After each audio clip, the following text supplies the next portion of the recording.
तो इस साल का जो वर्ष का नाम है, वो पौष है। ऐसा बोला जाता है कि जो पौष वर्ष होता है, ये गुरुओं के लिए, टीचर्स के लिए और जो भी लोग एजुकेशन रिलेटेड प्रोफ़ेशन हैं, उनके लिए ये जो वर्ष है, ये अच्छा माना गया है और उन लोगों को अच्छे रिज़ल्ट्स इस साल में मिलते हैं। तो इसलिए जो लोग भी किसी भी प्रकार के टीचिंग प्रोफ़ेशन में हैं या कोई भी अध्यात्म से जुड़े हुए हैं, उन लोगों के लिए ये साल अच्छा जाने वाला है। आपकी जो साधना है, उसको भी इस साल अच्छे रिज़ल्ट्स जो हैं, वो मिलेंगे। अगर मैं अधिक मास की बात करूँ, देखिए इस साल अधिक मास होगा।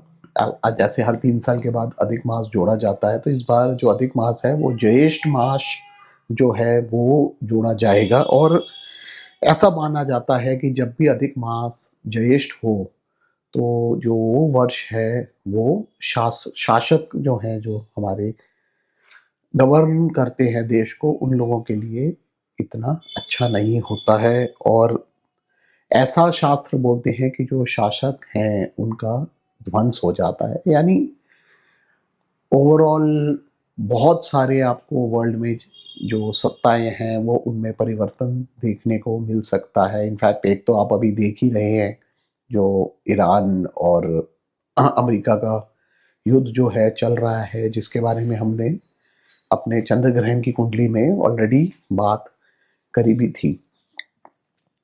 जो संवत्सर है इस साल का, उसका नाम रौद्र है। अब देखिए रौद्र जो है, वो रुद्र से जुड़े हुए हैं, तो रौद्र नाम से ही हमारे को एक तरह से आप समझिए कि समझ में आ जाता है कि इस साल का भी काफ़ी ध्वंस होने वाले हैं। ये साल रौद्र नाम से समझ में आ रहा है कि डिस्ट्रक्शन जो है, वो 2026 में हम लोगों को काफ़ी देखने को मिलेगी।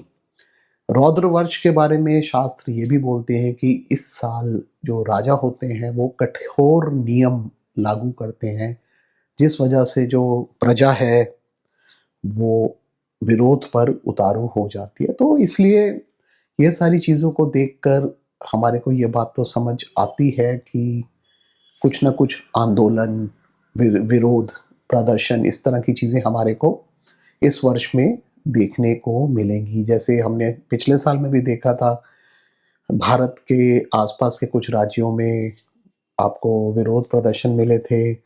भारत में भी लद्दाख में एक विरोध प्रदर्शन हुआ था और नॉर्थ ईस्ट की स्टेट्स में भी कुछ विरोध वगैरह जो हैं, वो देखने को मिले थे। तो